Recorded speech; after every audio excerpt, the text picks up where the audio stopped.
अस्सलामुअलैकुम। Tele school के इस एजुकेशन प्रोग्राम में खुशामदीद। ये प्रोग्राम टीवी पर हुकूमत पाकिस्तान और सबक फाउंडेशन की शिराकत से पेश किया जा रहा है। इसके लेसन्स पाकिस्तान के तमाम तालीमी बोर्ड बशमूल कैम्ब्रिज के सिलेबस के मुताबिक तैयार किए गए हैं, जिसमें एजुकेशन कंटेंट सबक फाउंडेशन प्रोवाइड कर रही है। सबक फाउंडेशन की वेबसाइट सबक.pk पर केजी से 12वीं जमात तक वीडियोस और प्रैक्टिस टेस्ट बिल्कुल मुफ्त दस्तयाब हैं। कंप्यूटर साइंस के इस लेसन में हम स्ट्रिंग्स के बारे में पढ़ेंगे। ये टॉपिक फेडरल केपीके बलूचिस्तान की क्लास 12 के chapter number 5 arrays and strings में आता है, जबकि सिंध की क्लास 12 के चैप्टर नंबर 10 अरेज में आता है। इस टॉपिक पे वीडियोस देखने के बाद स्टूडेंट जान पाएंगे कि स्ट्रिंग्स क्या होती हैं, स्ट्रिंग्स को कैसे डिफाइन किया जाता है, किसी भी स्ट्रिंग को इनिशियलाइज करने की क्या टेक्निक होती है और कॉमन स्ट्रिंग फंक्शंस कौन से हैं। आज के कंप्यूटर के लेसन और इससे मुंसलिक वीडियोस को घर बैठ के देखने के लिए आप सबक.pk की वेबसाइट पे जा सकते हैं। यहाँ पर तमाम बोर्ड्स की 9वीं से 12वीं जमात तक कंप्यूटर साइंस के सारे टॉपिक्स पर वीडियोस और प्रैक्टिस टेस्ट बिल्कुल मुफ्त मौजूद हैं। इनके जरिए आप अपने कॉन्सेप्ट्स को पुख्ता करके इम्तहानात में शानदार नंबर हासिल कर सकते हैं। हेलो स्टूडेंट्स, हमारी आज की वीडियो का टॉपिक है इनिशियलाइजेशन ऑफ स्ट्रिंग्स। इस वीडियो में हम लोग देखेंगे कि हम लोग जब भी अपने प्रोग्राम के अंदर कोई स्ट्रिंग बनाते हैं यानी कि कैरेक्टर एरे बनाते हैं तो उसके अंदर उसकी वैल्यूज को या उसके कैरेक्टर्स को सेव किस तरह करवाया जा सकता है, यानी कि उसको इनिशियलाइज किस तरह करवा सकते हैं। ये काम करने के हमारे पास 3 मुख्तलिफ तरीके होते हैं। पहला तरीका हमें ये बताता है कि सबसे पहले तो हमने अपने स्ट्रिंग को डिक्लेयर करवाना है, यानी उसकी डाटा टाइप कैरेक्टर बतानी है, उसका नाम बताना है, जिस तरह के यहाँ पर उसका नाम वीक डे बताया गया है, और फिर स्क्वायर ब्रैकेट्स के अंदर बताना है कि इसके अंदर कितने कैरेक्टर्स आ सकते हैं मैक्सिमम। यहां पर ये जो हमने एग्जांपल देखी है, वीक डे एक कैरेक्टर एरे है जिसके अंदर मैक्सिमम 10 कैरेक्टर्स आ सकते हैं। 10 से कम भी आ सकते हैं लेकिन ज्यादा से ज्यादा 10 ही कैरेक्टर्स आ सकते हैं, उससे ज्यादा नहीं आ सकता। और उसके बाद हमने उसको इनिशियलाइज करवाया है। इनिशियलाइज किस तरह करवाया है? सबसे पहले इक्वल्स टू का साइन, फिर मीडियम ब्रैकेट्स, और फिर उसके अंदर वो तमाम कैरेक्टर्स जो हम इस एरे के अंदर रखना चाहते हैं वो हमने लिख दिए, और उन तमाम कैरेक्टर्स को एक दूसरे से अलग किया कोमास के साथ। आइए इस चीज को अपने प्रोग्राम के अंदर देखते हैं। हम लोगों ने सबसे पहले उसको डिक्लेयर किया अपने कैरेक्टर एरे को, उसकी लेंथ बताई कि इसके अंदर कितने हमारे पास कैरेक्टर्स आ सकते हैं। अब फॉर एग्जांपल यहाँ पर हमने अपने स्ट्रिंग के अंदर यानी कि कैरेक्टर एरे के अंदर जो कैरेक्टर सेव करवाने थे वो मिलके जो वर्ड बनता था वो संडे बनता था, यानी कि संडे का वर्ड या संडे का वीक डे हमने इसके अंदर सेव करवाना है। तो अब संडे एक वर्ड है जो कौन से कैरेक्टर से मिलके बना है? SUNDAY। तो ये 6 के 6 कैरेक्टर्स अब हमने यहाँ पर लिखने हैं, और इनको हमने लिखना है कोमास के साथ सेपरेट करके। हमने S लिखा, फिर U लिखा, इसी तरह फिर अगला कैरेक्टर N, फिर कोमा सेपरेट करने के लिए यानी अलग करने के लिए, फिर D, फिर कोमा, फिर A लिखा, फिर दोबारा कोमा, और आखिरी अपना कैरेक्टर यानी कि Y। ये जो है हमने अपना एक कैरेक्टर एरे यानी कि अपना एक स्ट्रिंग जो है वो इनिशियलाइज करवा दिया है। अब हमारा जो वीक डे है उसके अंदर इन वैल्यूज को सेव कर दिया जाएगा। अब यहां पर इस बात का ख्याल रखा जाए कि ये कैरेक्टर्स तो 6 हैं, लेकिन इस वीक डे का साइज क्या होगा? साइज इसका 7 होगा। क्यों? क्योंकि जिस तरह के आपको याद होगा कि हर कैरेक्टर एरे, हर स्ट्रिंग का आखिरी हम लोग जो कैरेक्टर हमारा कंपाइलर ऑटोमेटिकली सेव कर देता है वो है नल कैरेक्टर, और वो कुछ इस तरह होता है। यहाँ पर पहले 6 बॉक्सेस में इन कैरेक्टर्स, ये बॉक्सेस जो है मेमोरी बॉक्सेस हैं जो हमारे कंप्यूटर के अंदर मौजूद होते हैं। पहले 6 बॉक्सेस के अंदर इन कैरेक्टर्स को सेव कर दिया गया है SUNDAY, और उसके बाद जब ये खत्म हो गए कैरेक्टर्स तो एक नल कैरेक्टर को सेव कर दिया गया। जिस तरह के आपको याद होगा इस नल कैरेक्टर को इस्तेमाल किया जाता है इस बात को पहचानने के लिए कि यहाँ पर स्ट्रिंग एंड हो गई है। अगर ये नल कैरेक्टर यहाँ पर ना लगाते तो ये बाकी बॉक्सेस को भी हमारा कंप्यूटर जो था वो रीड करता। यानी फॉर एग्जाम्पल अगर हमने वीक डे अपना जो कैरेक्टर एरे था उसको पढ़ना था तो हमारा कंप्यूटर ये तमाम 10 के 10 जो उसकी लेंथ थी, तमाम 10 के 10 मेमोरी बॉक्सेस को रीड करता। लेकिन यहां पर क्योंकि हमने नल कैरेक्टर लगा दिया तो हमारे कंपाइलर को, हमारे कंप्यूटर को इस बात का पता चल गया कि यहां पर ये स्ट्रिंग खत्म हो गई है, तो ये यहां पर ही आकर रुक जाएगा और हमारा टाइम बच जाएगा। स्ट्रिंग को इनिशियलाइज करवाते हुए अभी जो हमने काम देखा ये थोड़ा सा मुश्किल है, क्योंकि इसमें काफ़ी ज़्यादा कोमास का इस्तेमाल हो रहा है और ये स्टेटमेंट लिखते हुए काफ़ी टाइम लग जाता है। इसी चीज़ को आसान बनाया जा सकता है एक और तरीके के साथ। हम लोग सिंपल जो है इन ब्रैकेट्स को हटा देते हैं और सिंपल वो कैरेक्टर, वो वर्ड जो हम लोग सेव करवाना चाहते हैं अपने एरे के अंदर, उसको लिख देते हैं। यानी कि इसी चीज़ को हम लोग कुछ इस तरह भी लिख सकते हैं। यहाँ से हमने अपनी डिक्लेरेशन जो उसको डिक्लेयर करवाया हुआ था उसको कॉपी किया और यहाँ पर सिंपल 2 इन्वर्टेड कोमास हमने लगाए और जो भी कैरेक्टर्स का कम्बिनेशन यानी कि वर्ड हमने अपने कैरेक्टर एरे या स्ट्रिंग के अंदर सेव करवाना था वो यहाँ पर लिख दिया। तो ये भी जो है यहाँ पर इनिशियलाइज हो गया है और बिल्कुल सही स्टेटमेंट है। इसी के साथ तीसरा तरीका ये है कि ये जो हमने यहाँ पर डिक्लेयर करवाया है इसके अंदर ये साइज हम लोग लिखें या ना लिखें ये जरूरी नहीं होता। हम लोग सिंपल साइज लिखे बगैर भी अगर यहाँ पर इसको मैं डिक्लेयर करवाता तो ये भी मेरे पास बिल्कुल सही काम करता। फर्क सिर्फ ये होता कि जिस तरह जब हमने यहाँ पर 10 लिखा हुआ था तो यहाँ पर आप लोगों ने स्लाइड में देखा कि ये 10 के 10 जो मेमोरी बॉक्सेस थे एक एक बाइट के, क्योंकि हर कैरेक्टर को सेव करने के लिए 1 बाइट चाहिए होता है, तो एक एक बाइट के 10 बॉक्सेस जो हमने उसका साइज या उसकी लेंथ बताई थी कैरेक्टर्स की वो यहाँ पर इसी एरे के लिए रिजर्व कर दिया गया है। यानी अब जो भी हो जाए ये जो 10 के 10 बॉक्सेस हैं ये यही कैरेक्टर एरे या स्ट्रिंग इस्तेमाल करेगा। ये बॉक्सेस अब इस्तेमाल तो नहीं हो रहे लेकिन ये किसी और को भी दिए नहीं जा सकते, ये इस कैरेक्टर एरे के लिए रिजर्व कर दिए।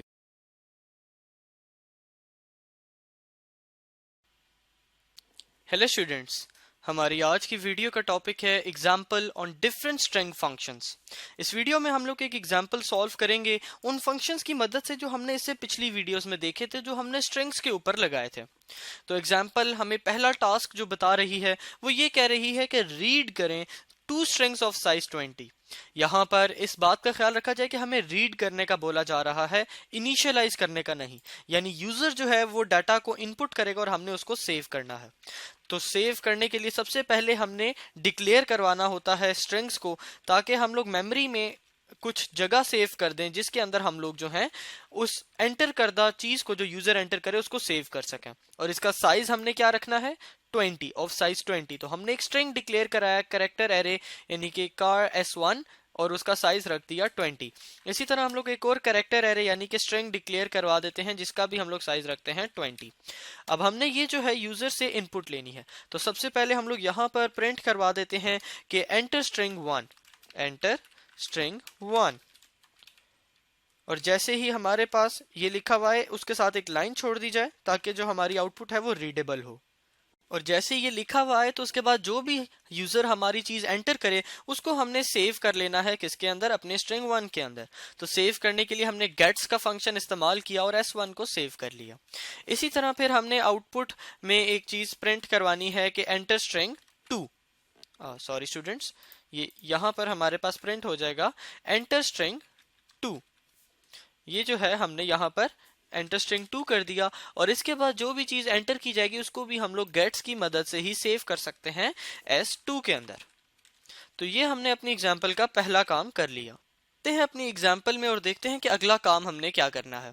अगला काम जो हमसे बोला जा रहा है वो ये है कि प्रिंट करें इन दोनों स्ट्रिंग्स को और इनकी लेंथ भी बताएं। तो ये काम बहुत ही आसानी से हम लोग सी आउट की मदद से और लेंथ के लिए strlen यानी कि स्ट्रिंग लेंथ का फंक्शन यूज कर लेंगे। और हम लोग सबसे पहले प्रिंट करवा देते हैं, यहाँ पर हम लोग लिखते हैं द फर्स्ट स्ट्रिंग इज, और उसके बाद प्रिंट करवा देंगे S1 को। और फिर हमने इसकी लेंथ प्रिंट करानी है। लेंथ प्रिंट कराने से पहले हम लोग एक लाइन छोड़ देते हैं और यहाँ पर लिखते हैं इट्स LENGTH, लेंथ इज, जो भी उसकी लेंथ होगी वो हम लोग यहाँ पर प्रिंट करवा देंगे। और लेंथ निकालने के लिए हम लोग किसका इस्तेमाल करेंगे, strlen फंक्शन का। और इसके अंदर ब्रैकेट्स के अंदर हमने वो स्ट्रिंग का नाम लिख दिया जिसकी हमने लेंथ फाइंड करनी है और इसके बाद एक और लाइन छोड़ दी। इसी तरह यही काम हमने फिर सेकंड स्ट्रिंग के लिए करना है, उसको प्रिंट करवाना है और उसकी लेंथ बतानी है। तो अब सेकंड स्ट्रिंग की बात कर रहे हैं तो यहाँ पर लिखेंगे the second string is S2, एक लाइन छोड़ दी एंड L के साथ, and its length is strlen S2। इसको कंट्रोल S के साथ सेव करते हैं, एग्जीक्यूट में जाके कंपाइल एंड रन करते हैं। हम लोग कंपाइल एंड रन जब किया तो आउटपुट में हमें कहा जा रहा है एंटर स्ट्रिंग 1। तो फॉर एग्जांपल यहाँ पर हम लोग लिखते हैं my name is Umar enter कर देता हूं, फिर लिखा आ रहा है एंटर स्ट्रिंग 2, और यहां पर हम लोग लिख देते हैं आई एम अ टीचर। ये हमने दोनों स्ट्रिंग्स जो थी यहां पर लिख दी। अब एंटर प्रेस किया तो लिखा आ रहा है the first string is my name is Umar, जो कि हमने पहली चीज एंटर की थी, और उसकी लेंथ कितनी आ रही है 15। इसी तरह the second string is I am a teacher and its length is also 15, यानी दोनों की जो लेंथ है वो बराबर है। तो यहां पर अगर हम इसी प्रोग्राम को दोबारा रन करें और डिफरेंट अपनी स्ट्रिंग्स एंटर करेंगे अगली दफा, लेकिन उससे पहले हम अपना अगला टास्क परफॉर्म करते हैं एग्जाम्पल का। तीसरा टास्क जो हमने करना है वो ये है कि हमने कंपेयर करना है दो स्ट्रिंग्स को, यानी कि हमने बताना है कि जो दो एंटर करदा स्ट्रिंग्स हैं वो इक्वल हैं या डिफरेंट हैं, और कौन सी बड़ी है या कौन सी छोटी है। तो उसके लिए हम लोग बआसानी ये काम कर सकते हैं, और वो हम लोग काम करेंगे किसकी मदद से, हम लोग वो काम करेंगे strcmp यानी स्ट्रिंग कंपेयर की मदद से। ये एक फंक्शन है जो दो स्ट्रिंग्स को कंपेयर करता है, जिस तरह कि आपने हमारी पिछली वीडियोस में देखा होगा। तो S1 और S2 को हमने कंपेयर करना था। अब अगर यहाँ पे हमारे पास आउटपुट 0 आ जाएगी तो इसका ये मतलब होगा कि ये दोनों सेम है। यहाँ पर हम लोग एक लाइन भी छोड़ देते हैं, और यहाँ पर अगर ये दोनों आउटपुट सेम नहीं है तो फिर आउटपुट या तो 1 आएगी या तो -1 आएगी। 1 कब आएगी, जब पहली स्ट्रिंग यानी कि स्ट्रिंग 1 जो है वो ग्रेटर हो S2 से, और -1 आएगी जब S1 जो है वो स्मॉलर देन हो S2 से। तो इसको सेव करते हैं और एग्जीक्यूट में जाके कंपाइल एंड रन करते हैं। बिल्कुल पहले की तरह बोला जा रहा है एंटर स्ट्रिंग 1, तो यहाँ पर हम लोग एक छोटी सी स्ट्रिंग सिर्फ नाम एंटर कर देते हैं उमर। फिर एंटर स्ट्रिंग 2, यहाँ पर हम लोग एंटर कर देते हैं टीचर। अब देखें पहले की लेंथ आ गई 5, दूसरे की लेंथ आ गई 8, दोनों की स्ट्रिंग भी बता दी गई कि the first string is this and the second string is this.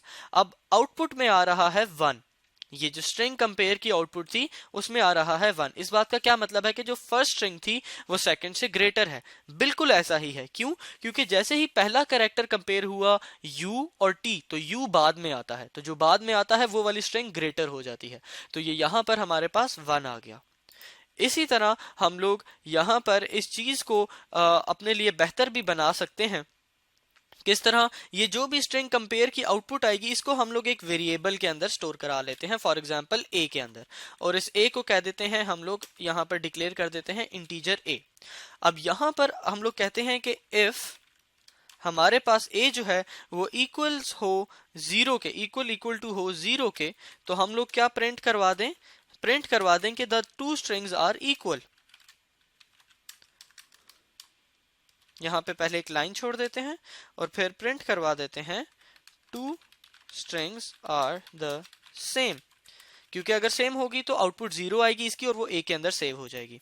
इसी तरह अगर 0 नहीं है तो हम लोग यहां पर प्रिंट करवा दें एल्स, क्या हो जाए, प्रिंट सी आउट, पहले लाइन छोड़ देते हैं और फिर लिख देते हैं टू स्ट्रिंग्स आर डिफरेंट। तो अब इस चीज को हम लोग एग्जीक्यूट में जाके कंपाइल एंड रन करते हैं और अपनी आउटपुट देखते हैं। पहली स्ट्रिंग हम लोग फॉर एग्जांपल उमर एंटर करते हैं और दूसरी भी उमर ही एंटर कर देते हैं। तो यहाँ पर आप लोग देखेंगे the two strings are different. इसकी वजह यह है कि यहाँ पर आप लोग देखेंगे लेंथ 5 है, यहाँ पे लेंथ 4 है। ये एक बहुत ही इंटरेस्टिंग पॉइंट है जो हमने याद रखना है। यहाँ पर लेंथ 5 इसलिए है क्योंकि ये एंटर करने के बाद मैंने एक दफा स्पेस बार भी दबाई थी, लेकिन यहाँ पर एंटर मैंने R के बाद डायरेक्ट एंटर दबा दिया था। तो यहाँ पर R के बाद कोई स्पेस नहीं है, लेकिन यहाँ पर R के बाद स्पेस भी है। तो ये दोनों स्ट्रिंग्स जो हैं मेरे पास डिफरेंट हैं और इसीलिए इसकी लेंथ 5 है और इसकी 4 है, और टू स्ट्रिंग्स आर डिफरेंट लिखा आ रहा है। लेकिन अगर यही काम मैं दोबारा से करूं, सेम यही काम, बस मैं दोनों में स्पेस ना दबाऊं, UMAR और अब मैं एंटर प्रेस कर दूं, और इसी तरह UMAR अब एंटर प्रेस कर दूं, तो आप देखेंगे कि दोनों की लेंथ 4 है और दोनों के क्योंकि तमाम कैरेक्टर्स भी सेम है तो the two strings are the same. तो ये हमने दो स्ट्रिंग्स को अपनी कंपेयर भी कर लिया। अब अगला काम हमें कहा जाता है स्वैप द टू स्ट्रिंग्स। तो अब हमने इनको स्वैप करना है। स्वैपिंग किस तरह की जाती है ये आपने हमारी स्वैपिंग वाली वीडियो में बहुत ही डिटेल में देखा होगा। तो उसके लिए सबसे पहले तो हमने लूप लगाना है, फॉर लूप लगा लेना है इंटीजर i जो कि 0 से स्टार्ट होगा और कहां तक जाएगा, i should be smaller than 20, क्योंकि इन दोनों की जो लेंथ है स्ट्रिंग्स की वो 20 है, तो 20 से छोटा ही होना चाहिए, यानी 19 तक जाएगा। और यहाँ पर हर दफा i जो है प्लस प्लस हो जाएगा। ये लूप हम लोग जिस तरह आपको याद होगा इसलिए लगाते हैं क्योंकि स्वैप की इंस्ट्रक्शन जो है करेक्टर बाय करेक्टर, यानी एक एक करके करेक्टर को स्वैप करती है, और हमने एक एक करके तमाम करेक्टर्स को स्वैप करना है, तो इसलिए हम लोग ये आई की वैल्यू पे लूप लगा देते हैं, और इसी तरह ये आई की वैल्यू यहाँ पर चेंज होती रहती है, और ये एक एक करके तमाम कैरेक्टर्स दोनों स्ट्रिंग के जो है स्वैप हो जाते हैं। तो अब ये यहाँ पर आप लोग देखेंगे कि S1 पहले जब ये दफा लूप चलेगा तो S1 का 0 इंडेक्स और S2 का 0 इंडेक्स स्वैप हो जाएंगे, फिर अगली दफा S1 का 1 इंडेक्स और S2 का 1 इंडेक्स स्वैप हो जाएंगे, और करते करते सारे जो इनके कैरेक्टर्स होंगे वो स्वैप हो जाएंगे। जब स्वैप हो जाएगा तो उसके बाद हम लोग अपनी जो स्वैप होने के बाद वाली स्ट्रिंग्स हैं उनको प्रिंट करवाते हैं। तो यहाँ पर अब हम लिख देंगे कि, बल्कि ये चीज हमने ऊपर लिखी हुई है तो यहां से कॉपी कर लेते हैं, ये the first string is this and the second string is this. तो यहां पर अब हम लोग इसको यू कर देते हैं, और यहां से ये जो हम लोग लेंथ वाला पार्ट है इसको खत्म कर देते हैं। यहां पर इसके बाद हम लोग एक लाइन छोड़ देते हैं एंड एल की मदद से, और ये जो लेंथ वाला पार्ट है इसको हम खत्म कर देते हैं, क्योंकि यहाँ पर हमने सिर्फ स्वैप करना है, उसकी लेंथ नहीं हमने फाइंड करनी। तो ये जो पार्ट था ये हमने यहाँ से कंप्लीटली इरेज कर दिया, क्योंकि हमने लेंथ तो ऊपर प्रिंट करवा दी थी। इसको सेव करते हैं और एग्जीक्यूट में जाके कंपाइल एंड रन करते हैं। Enter string 1 Umar, enter string 2 Khan. The first string is Umar, देखें पहले लिखा आ रहा है the first string is Umar, और उसकी लेंथ इतनी थी, और the second string is Khan, और दोनों स्ट्रिंग्स आर डिफरेंट, और यहां पर हमें लाइन छोड़ देनी चाहिए थी, वो भी हम छोड़ लेंगे। लेकिन अब देखेंगे कि the first string is Khan, जो पहले के उमर थी वो अब क्या हो गई खान, और the second string is Umar, जो सेकंड स्ट्रिंग पहले खान थी वो क्या हो गई उमर। तो दोनों को हमने सक्सेसफुली स्वैप कर दिया है। यहां पर लाइन छोड़ देनी चाहिए हमें, यहां पर हम लोग छोड़ देते हैं एंड एल की मदद से लाइन, और इसी तरह यहां पर भी हम लोग ये जो हमने कंपेयर वाली सी आउट की थी यहां पर भी हम लोग एक लाइन छोड़ देते हैं। तो ये हमने दोनों स्ट्रिंग्स को जो है स्वैप भी कर दिया। अब एग्जांपल में आगे चलते हैं। हमें कहा जा रहा है कि अपेंड करना है स्ट्रिंग 2 को ऑन स्ट्रिंग 1, यानी अब हमने क्या करना है कि जब हमने स्वैप कर लिया तो हमने इनको कंकैटिनेट करना है, यानी कि स्ट्रिंग 2 को स्ट्रिंग 1 के एंड में हमने अपेंड कर देना है। तो उसके लिए हम लोग यूज करते हैं strcat यानी स्ट्रिंग कंकैटिनेट की कमांड, और इसमें हम लोग पहले स्ट्रिंग 1 लिख देंगे और फिर स्ट्रिंग 2 लिख देंगे, क्योंकि स्ट्रिंग 2 को हमने स्ट्रिंग 1 के एंड में लगाना है। तो आउटपुट हमारे पास क्या आनी चाहिए, यहाँ पर खान उमर आनी चाहिए। हम लोग इसको चेक कर लेते हैं सी आउट की मदद से प्रिंट करवा के। पहले हम लोग एक लाइन छोड़ देते हैं ताकि कोई आउटपुट मिक्स ना हो, और प्रिंट करवा देते हैं S1 को। एग्जीक्यूट में जाके कंपाइल एंड रन करते हैं। Enter string 1 Umar, enter string 2 Khan. The first string is Umar, the second string is Khan. जब स्वैप कर दिया तो the first string खान हो गई और second string उमर हो गई, और जब concatenate किया तो ये second string जो उमर थी इस खान के आगे आ गई, तो खान उमर यहाँ पर लिखा हुआ आ गया। तो ये हमने concatenate भी कर दिया। तो स्टूडेंट इस वीडियो में अब हमने एक आखिरी काम करना है कि हमने थर्ड एक स्ट्रिंग बनानी है जिसमें हमने इन दोनों स्ट्रिंग्स को कंबाइन करना है। तो आइए देखते हैं ये काम किस तरह कर सकते हैं। वैसे तो यहाँ पर ये जो हमने कंकैटिनेट किया है ये भी हमने यही किया है कि हमने दोनों स्ट्रिंग्स को ज्वाइन कर दिया है, मिला दिया है। लेकिन अभी यही काम हम लोग जो है दोबारा से करेंगे स्ट्रिंग कॉपी की मदद से, यानी strcpy कमांड की मदद से। हम लोग सिंपल जो है एक नया कैरेक्टर बना लेते हैं S3, और S3 को हम लोग क्या करते हैं, लेंथ दे देते हैं फॉर एग्जाम्पल 40 की, क्योंकि अगर दोनों की लेंथ यहाँ पर 20 है और इन दोनों को कंबाइन करना है तो इसकी लेंथ 40 हो जाएगी। ये हमने इसको डिक्लेयर कर दिया। अब S3 के अंदर हमने सबसे पहले कॉपी करना है स्ट्रिंग 1 को, तो strcpy की हमने कमांड यूज की, और S3 के अंदर कॉपी करना है किसको, S1 को। अब यहां पर ये कॉपी हो गई। अब हमने S1 तो कॉपी हो गया, अब उसके साथ S2 भी लेकर आना है। तो यहां पर अब हम लोग जो हैं इसको दोबारा से कंकैटिनेट करेंगे। तो strcat की कमांड दोबारा यूज करेंगे, और क्या कर देंगे कि S3 के आगे कंकैटिनेट, जिसके अंदर अब S1 तो सेव हो चुका है, अब हमने सिर्फ S2 को यहाँ पे इसके साथ जोड़ना है। तो ये हमने इसको एंड किया, और अब सी आउट की मदद से अपनी जो हमारी तीसरी स्ट्रिंग जो हमने बनाई है, जो इन दोनों का कॉम्बिनेशन है, उसको प्रिंट करवा के देखते हैं। तो सबसे पहले एक लाइन छोड़ देते हैं और फिर अपनी S3 को प्रिंट करवा लेते हैं। एग्जीक्यूट में जाके कंपाइल एंड रन करते हैं, और अब एक दफा अपना ये कंप्लीट प्रोग्राम जो है हम लोग रन करते हैं। Enter string 1 Umar, enter string 2 Khan. The first string is Umar, उसकी लेंथ क्या है 4। The second string is Khan, उसकी लेंथ क्या है 4। टू स्ट्रिंग्स आर डिफरेंट, क्योंकि आप लोग देख सकते हैं एक स्ट्रिंग उमर है, खान है दूसरी, दोनों डिफरेंट हैं, तो लिखा आ गया टू स्ट्रिंग्स आर